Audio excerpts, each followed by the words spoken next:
Eu achava que nada podia me abalar, até o dia em que ouvi minha própria irmã brindar no meio de um jantar e dizer: um brinde para a decepção da família, minha irmã. Ela ainda acha que nos importamos com ela. Todos riram. Até o meu pai, que completou rindo: pelo menos serve para pagar as coisas. Naquele instante, percebi que o amor que eu tanto procurava na minha família nunca existiu, só o interesse. E foi ali, com um nó na garganta e o coração queimando, que tomei a decisão mais difícil da minha vida: nunca mais deixaria ninguém me usar. Eles não sabiam, mas a partir daquela noite, tudo mudaria. E o que aconteceu depois, nem eles, nem eu, jamais esqueceríamos. Olá, seja bem-vindo ao canal Histórias Surpreendentes. Curta e se inscreva nesse canal, aproveite e ative as notificações. Comente aqui de qual cidade você está assistindo, vou adorar saber e deixar um coração no seu comentário. Meu nome é Ana Luísa Martins, tenho 33 anos e sou dentista. Construí minha clínica com um esforço que poucos imaginaram ser possível para uma garota que cresceu ouvindo que devia ser grata por tudo. Desde cedo aprendi que, na minha casa, amor e cobrança vinham no mesmo pacote. Meus pais se orgulhavam de dizer a todos que eu era a responsável, a trabalhadora, a que sempre ajuda, mas no fundo, sabiam que eu era quem resolvia os problemas, quem pagava as contas, quem equilibrava o caos. Camila, minha irmã mais nova, sempre foi o oposto, a protegida, a preferida, a que bastava sorrir para ser perdoada. Naquele sábado, o jantar era em comemoração ao aniversário de casamento dos meus pais. E, como sempre, fui eu quem fez a reserva, escolheu o restaurante e pagou antecipadamente a entrada. Já sabia que o encontro não seria leve, mas fui mesmo assim, por costume, talvez por esperança.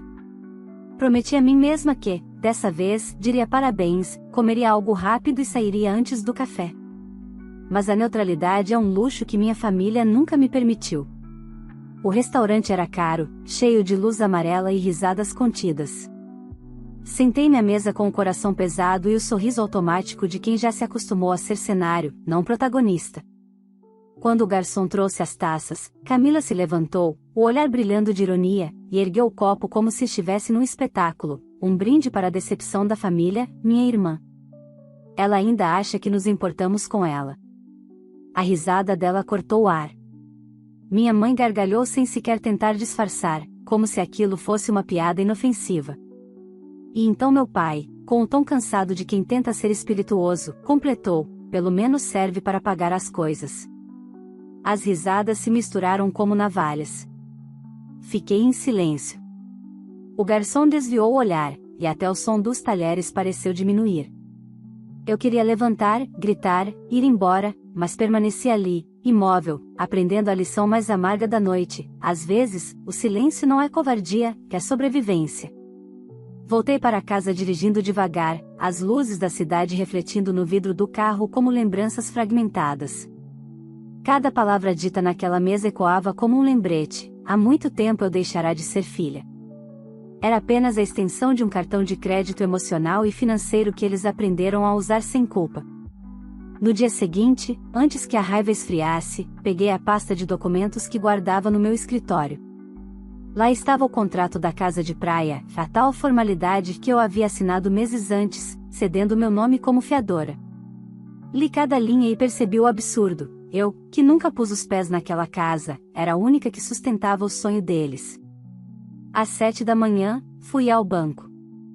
Expliquei à gerente que queria retirar minha assinatura. Ela me olhou surpresa, depois solidária. Doutora, é seu direito. Vai precisar assinar aqui e aqui. O som da caneta no papel soou como libertação. Voltei para casa sentindo o corpo leve, mas a alma em alerta. Sabia que, a partir daquele momento, o jogo mudaria. Às 8h40, o primeiro telefonema: meu pai, furioso. Às 8h50, minha mãe, chorando. Às 9h05, Camila, gritando. Disse apenas: eu cansei. Silêncio. Um silêncio que não era paz, era o prenúncio de guerra. Nos dias seguintes, bloqueei mensagens, desliguei o celular e mergulhei no trabalho. Reaprendi a ouvir o som do próprio coração sem interferências. Fiz café sem pressa, cuidei de mim como quem volta a um corpo abandonado. Mas sabia que a calmaria seria curta. Minha família nunca suportou perder o controle. E naquele instante, sem perceber, o que começou como um simples não estava prestes a se transformar na maior batalha da minha vida. Na manhã seguinte ao jantar, o sol parecia zombar da minha tentativa de calma. Entrei na clínica mais cedo, antes dos pacientes, tentando me refugiar no som do compressor e no cheiro de antisséptico. O trabalho sempre foi o meu abrigo, o único lugar onde eu tinha controle. Lá, ninguém me pedia empréstimos, nem justificativas, apenas resultados. Mas por mais que eu tentasse me concentrar, o telefone vibrava sem parar. Na quinta ligação não atendida, o nome de Camila apareceu outra vez na tela. Eu respirei fundo e atendi. Finalmente. Ela começou, a voz misturando drama e acusação. O banco ligou. Você enlouqueceu, Ana? Não. Só deixei de ser a idiota útil da família. Do outro lado, um silêncio curto, ofendido. Você não tem ideia do que causou. Papai está passando mal, mamãe não para de chorar. Sorri sem vontade. Eles estão colhendo o que plantaram, Camila. Eu só parei de regar. Desliguei antes que ela pudesse me prender no velho ciclo de culpa. Durante o almoço, sentei na copa da clínica e peguei o celular. Havia mensagens de todos os tipos, pedidos disfarçados de apelos emocionais, indiretas de parentes distantes e até uma corrente religiosa me pedindo para lembrar o que é perdão. Fiquei olhando a tela e percebi o padrão. Toda vez que eu me afastava, a família se unia, não por amor, mas por conveniência. Naquela tarde, uma paciente me disse: doutora, às vezes cortar é o único jeito de cicatrizar. Sorri, fingindo que ela falava dos dentes. Mas por dentro, senti que o universo me dava razão. Quando voltei para casa, encontrei o porteiro segurando um envelope marrom. Entregaram há pouco, doutora. Disseram que era urgente. O papel não tinha remetente. Ao abrir, vi cópias de documentos bancários e uma nota escrita com a letra da minha mãe: você precisa resolver isso. É sua família. Respirei fundo. Sentei no sofá e encarei aquele bilhete por minutos. A palavra família parecia um golpe. Eles não queriam harmonia, queriam obediência. E, pela primeira vez, eu estava negando isso.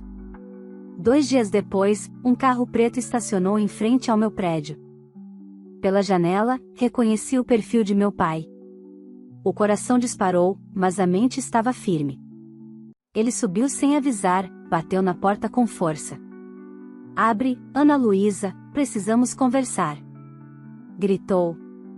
Abri. O rosto dele estava vermelho, a respiração curta. Você tem noção do que está fazendo? Perguntou.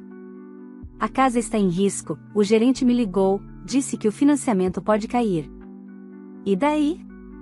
Respondi, firme. Eu não moro lá. Nunca morei. Ele riu com desdém. Você fala como se fosse melhor que nós. Mas no fim, foi o meu suor que pagou seus estudos. O senhor pagou minhas humilhações também? Perguntei.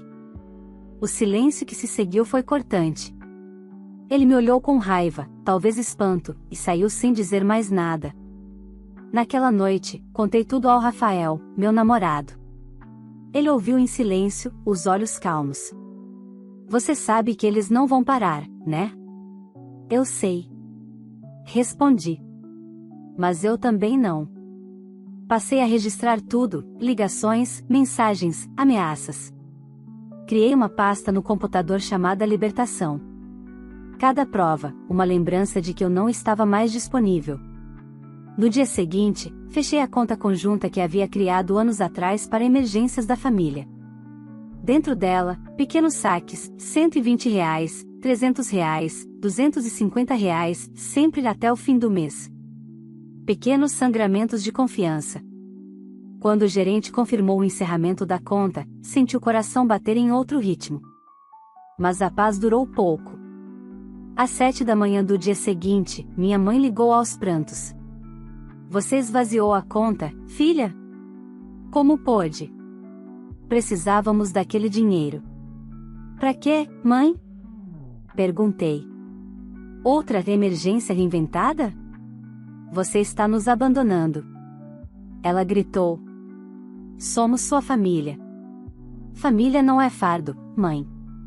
E a minha deixou de ser amor quando virou obrigação. Desliguei e encostei o celular na mesa. A cozinha estava silenciosa, mas o ar parecia vibrar. Peguei uma caneca de café e encarei meu reflexo na janela. Pela primeira vez, vi uma mulher que não devia nada a ninguém. O preço da liberdade é a solidão, pensei. Mas a dependência custa a alma. Nos dias seguintes, minha casa virou uma trincheira silenciosa. Eu dormia com o celular no modo avião e acordava com dezenas de chamadas perdidas. Os vizinhos começaram a comentar que um carro cinza ficava rondando o prédio à noite. Eu sabia quem era. Não precisava ver. Meu pai sempre acreditou que insistência era sinônimo de amor. E minha mãe, que drama era uma forma de persuasão. Numa manhã de quarta-feira, quando eu saía para o trabalho, encontrei Camila encostada na porta do meu apartamento. Estava com o rosto abatido, mas o olhar frio de sempre. A gente precisa conversar, disse, empurrando uma pasta em minha direção. É sobre a casa. Não tem mais conversa, Camila. Eu já resolvi o que precisava resolver. Ela riu, um riso curto e debochado. Você acha que é melhor do que todo mundo só porque tem diploma e jaleco, né? Eu acho que mereço respeito, só isso. Ela abriu a pasta, revelando papéis e o que parecia ser uma nova proposta de financiamento. É simples, disse. O banco só precisa da sua assinatura de novo. Se você assinar, ninguém mais te incomoda. Cruzei os braços. Ninguém mais me incomoda, até a próxima vez. Camila suspirou, o olhar marejado de fingimento. Mamãe tá doente, Ana. Papai mal dorme. Você vai deixar eles passarem por isso? Vou, se isso significar me deixar em paz. O silêncio que veio depois foi carregado. Ela tentou dar um passo à frente, mas eu segurei a porta com firmeza. Se colocar esse papel debaixo da minha porta, eu rasgo, Camila. Ela me encarou como quem não reconhece mais o rosto à sua frente. Por um instante, pareceu procurar a irmã submissa que sempre atendeu, sempre cedeu, sempre se calou. Mas essa irmã havia morrido no jantar do brinde. No fim da tarde, o telefone tocou novamente. Era minha mãe. Filha, por favor. Seu pai tá desolado. A casa pode ser confiscada. Eu não fiz nada além de corrigir um erro. Mas é a sua família, Ana. Você devia nos ajudar. Mãe, ajudar é uma escolha. Não uma sentença. Ela começou a chorar, o choro exagerado de quem usa as lágrimas como argumento. Eu desliguei antes de me sentir tentada a consolar. Na clínica, o clima também mudou. Eu tentava manter o foco, mas meu olhar denunciava o cansaço. Até os pacientes mais reservados notavam. Uma senhora idosa me disse, doutora, às vezes a gente precisa extrair pessoas também, não só dentes. Sorri com ternura. Talvez fosse o melhor conselho que alguém já me dera. Nessa mesma noite, Rafael apareceu na minha casa com pizza e calma. Ele tinha esse dom de transformar o caos em silêncio. Você não pode mais ficar reagindo, disse. Eles vão te esgotar até você ceder. Eu sei, mas é difícil ignorar quem te criou. Quem te criou não tem o direito de te destruir, Ana. Essas palavras ficaram ecoando na minha cabeça até o dia seguinte. Foi quando tomei uma decisão. Se minha família queria transformar minha vida em um campo de guerra, eu trataria de documentar cada ataque. Criei uma nova pasta no computador, agora chamada Provas. Mensagens, prints, áudios, tudo com data e horário. Cada frase ofensiva virava combustível. 2 dias depois, recebi um e-mail do banco. O assunto me gelou, revisão de cadastro, nome reaplicado em financiamento. Fiquei imóvel por alguns segundos. Reaplicado. Essa palavra era um soco. Corri até a agência e pedi para falar com o gerente. Ele, visivelmente constrangido, me explicou: doutora, parece que tentaram incluir novamente seu nome como fiadora, mas o sistema travou porque há um bloqueio recente. Quem tentou? Perguntei. Ele hesitou. O contrato está no nome dos seus pais e da sua irmã. A sensação foi de déjà vu. A velha manipulação, o mesmo abuso disfarçado de necessidade. Voltei para casa decidida a não permitir mais nada. Liguei para meu advogado, um amigo de Rafael, e expliquei tudo. Eles ultrapassaram a linha da moral, ele disse. Agora é fraude. Passamos horas preenchendo documentos. Ele me orientou a atualizar meus dados em todos os bancos, bloquear novos cadastros e colocar alertas de segurança. Eu assinava, página por página, sentindo que cada assinatura era uma libertação. À noite, exausta, sentei na varanda com uma xícara de café. Olhei para o céu e pensei em quantas vezes engoli ofensas em nome da harmonia. Quantas vezes fui fiadora não só de dívidas financeiras, mas emocionais. Naquele momento, algo dentro de mim mudou de forma definitiva. Eu não estava mais lutando por respeito, estava lutando pela minha sanidade. E, pela primeira vez, comecei a entender que o preço da liberdade é não caber mais no mesmo lugar que antes chamavam de lar. Nos dias que seguiram, o silêncio da minha casa começou a parecer uma vitória, mas também um prenúncio. Eu sabia que a paz, na minha família, nunca durava mais do que o tempo necessário para que eles tramassem a próxima investida. E ela veio, como sempre, disfarçada de preocupação. Era uma tarde de sexta-feira quando a portaria me avisou que havia alguém me esperando. Olhei pelas câmeras e reconheci a figura de meu pai, de braços cruzados, acompanhado de Camila. Desci porque não queria um escândalo no prédio. Assim que saí do elevador, ele já começou: Ana, isso tem que acabar. Você tá destruindo sua própria família. Eu não destruí nada, pai. Só parei de sustentar o que já estava podre. Camila bufou. Que drama. Você sempre se acha mártir, né?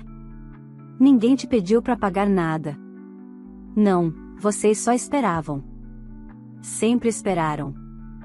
Meu pai deu um passo à frente, com um olhar duro que me fez lembrar da infância. A casa vai ser tomada se você não resolver isso. É o nome da família, Ana Luísa. O nome da família nunca me protegeu, pai. Só serviu para me usar.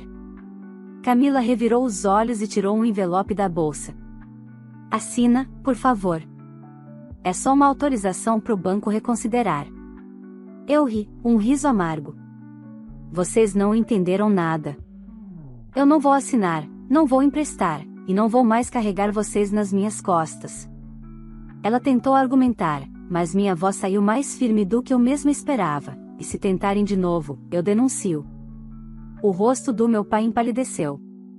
Camila perdeu o tom. Você vai colocar a polícia contra a própria família?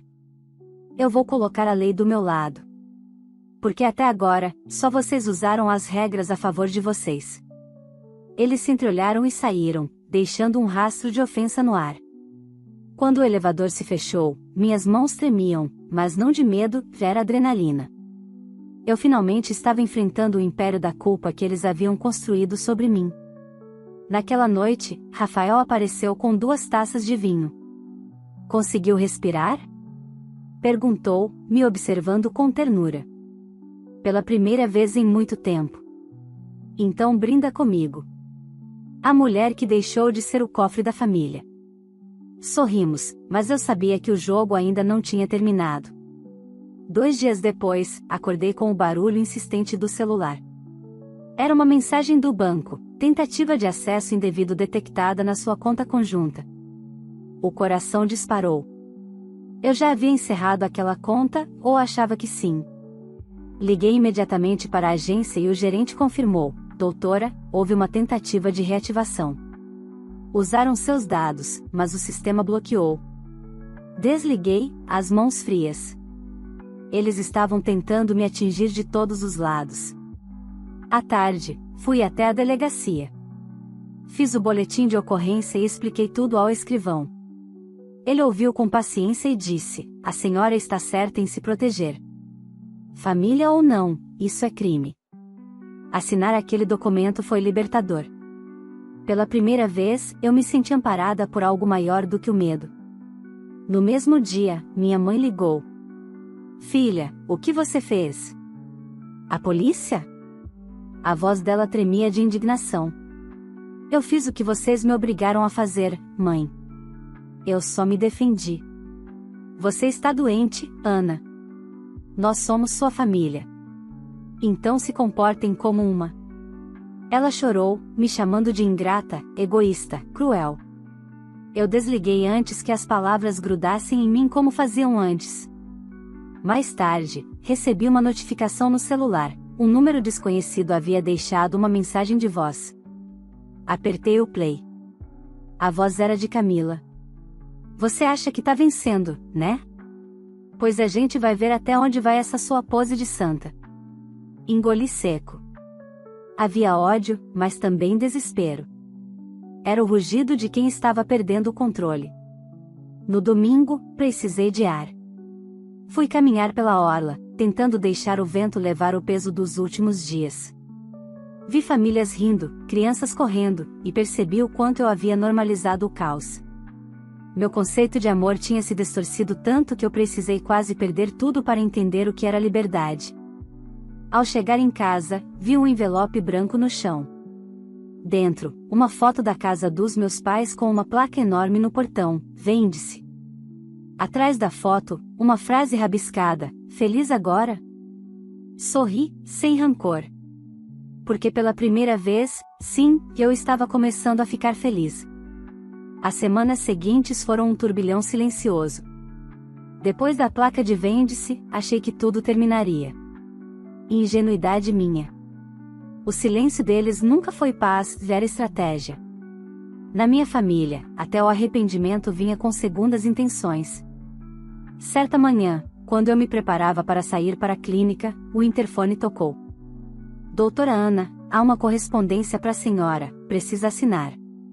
Desci, achando que fosse algo de trabalho.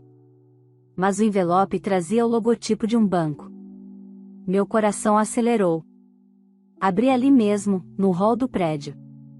Dentro, uma carta de confirmação de solicitação de crédito conjunta, com o meu nome digitado em letras firmes e um número de contrato. Por um instante, o chão pareceu ceder. Respirei fundo, tentando entender. Eles tinham tentado de novo.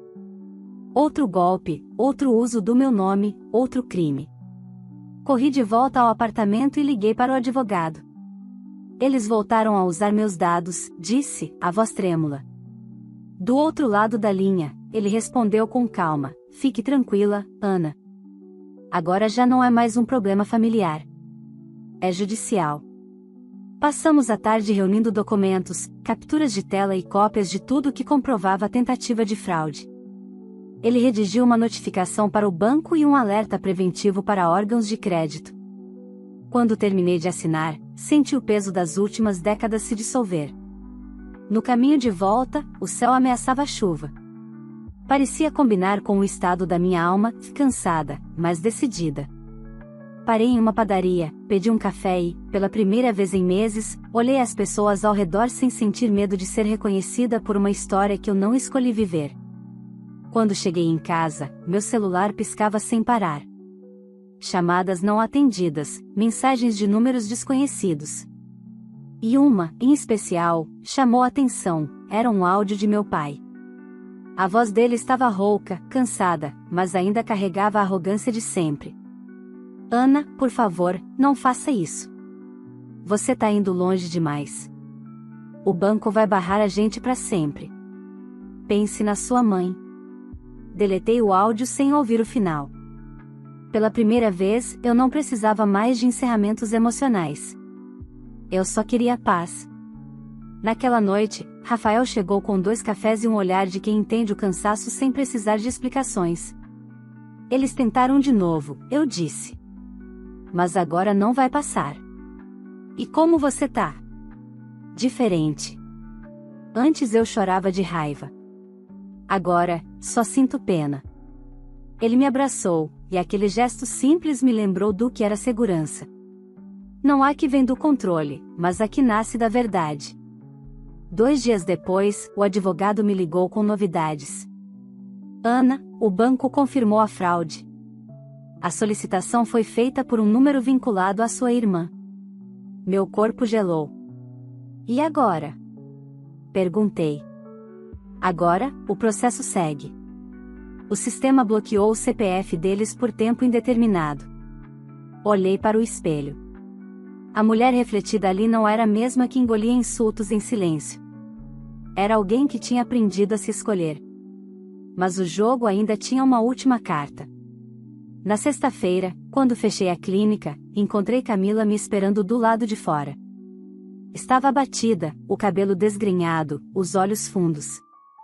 Vim pedir desculpa, disse ela, com a voz embargada. A gente perdeu tudo, Ana.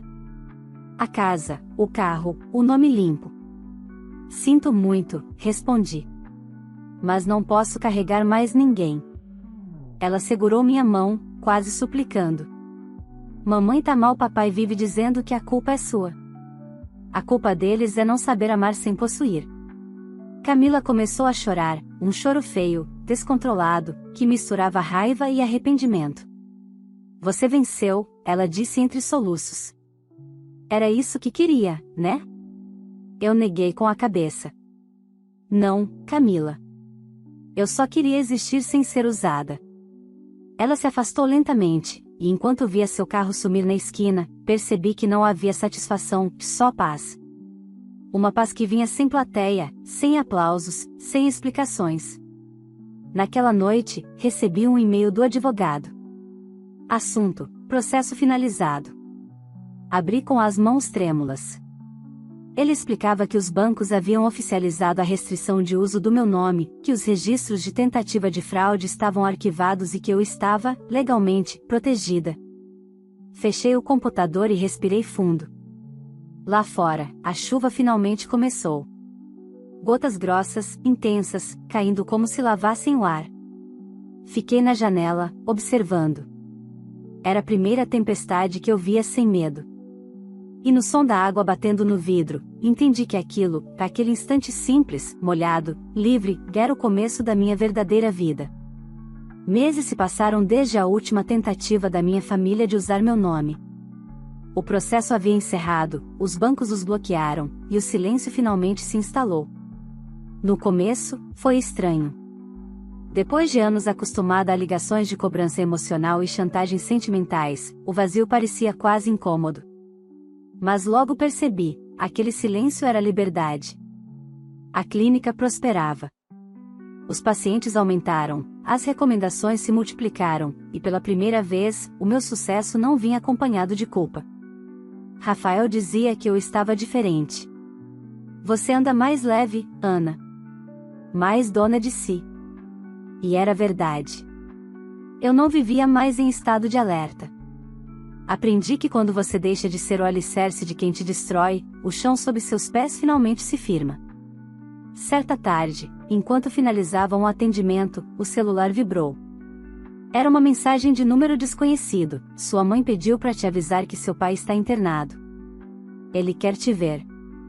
Fiquei imóvel.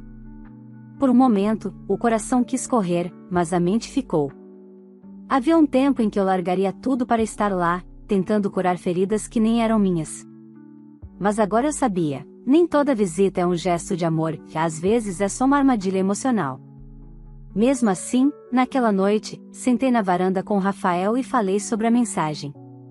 Vai vê-lo? Perguntou ele. Acho que não. Se ele quiser se despedir, que seja da ideia de que eu existo para consertar tudo. Os dias seguintes vieram tranquilos. Nenhum novo contato, nenhuma chantagem. Mas numa manhã de domingo, encontrei um envelope na portaria, endereçado a mim, com a caligrafia da minha mãe. Dentro, uma carta curta, sem remetente, sem data. Ana, perdemos a casa. Seu pai está mal. Camila tenta se reerguer, mas tudo parece desabar. Talvez um dia você entenda que também erramos tentando acertar. Mesmo assim, te amamos. Mamãe. Li e reli. Nenhum pedido de perdão, apenas a tentativa de igualar culpas. Era a velha tática disfarçada de afeto. Dobrei o papel com cuidado, coloquei-o dentro da gaveta onde guardo coisas que já não me definem, e fechei. Naquela noite, fiquei pensando em como a vida dá voltas.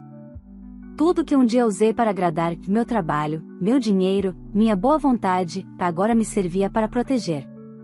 E não havia amargura nisso, apenas clareza. Semanas depois, soube por um vizinho antigo que meus pais se mudaram para um bairro mais simples. Que Camila vendeu o carro, o anel de formatura, até os móveis. Não senti vingança, apenas um tipo estranho de alívio. Cada um, finalmente, arcando com o próprio peso. Uma sexta-feira, enquanto organizava prontuários, o porteiro me entregou outro envelope, dessa vez sem remetente. Dentro, uma foto antiga, nós 4 em uma viagem para o interior, sorrindo diante de uma cachoeira. Atrás, uma frase escrita à caneta: família é para sempre. Sorri de leve. Sim, pensei, mas só se houver respeito. No fim do expediente, fechei a clínica e caminhei até o carro. O sol se punha atrás dos prédios, tingindo o céu de laranja. Peguei o celular e olhei para uma foto minha e de Rafael, tirada em uma viagem recente. Ele dizia que o mar parecia mais calmo quando eu sorria. Eu achava que era o contrário, que eu ficava calma porque, pela primeira vez, o mundo não pesava sobre mim. À noite, sentei na varanda e abri o notebook. Dentro de uma pasta chamada Recomeço, salvei um documento novo, lições que aprendi. Escrevi: 1. Família não é quem te cobra, é quem te acolhe. 2. Amor sem limite é exploração. 3. O silêncio pode ser resposta, mas também cura. 4. Paz é o luxo de quem aprendeu a dizer não. Fechei o arquivo, respirei fundo e percebi o quanto a minha vida tinha mudado. O que antes era medo agora era aprendizado. O que antes era dependência agora era escolha. Rafael saiu da cozinha com 2 canecas de café e se sentou ao meu lado. Pensando em quê? Em tudo que precisei perder para me encontrar. E valeu a pena? Olhei para ele, para o céu limpo, para a cidade que parecia respirar junto comigo. Valeu cada lágrima. Porque, no fim, eu não perdi uma família. Eu só deixei de financiar uma ilusão. Ele sorriu e me puxou para um abraço. Lá fora, o som da cidade diminuía, e dentro de mim, pela primeira vez, tudo estava em silêncio. Um silêncio que não doía, apenas preenchia. Aquela era a paz que eu sempre busquei, que há de ser, finalmente, minha própria casa. Se essa história te emocionou e te fez refletir, deixe o seu like e inscreva-se no canal para acompanhar mais histórias de coragem, recomeço e superação. Compartilhe este vídeo com alguém que também precisa lembrar que dizer não é um ato de amor próprio. Agora me conte nos comentários, você teria feito o mesmo que a Ana Luísa? Teria coragem de se afastar da própria família para finalmente ter paz? Quero muito saber a sua opinião. E aproveite para me dizer de qual cidade você está assistindo esse vídeo. Vou passar nos comentários e deixar um coração para quem compartilhar a história comigo. Cada curtida, comentário e compartilhamento ajuda este canal a crescer e a levar mais mensagens de força, independência e superação para quem precisa ouvir que ainda é possível recomeçar com dignidade e coragem.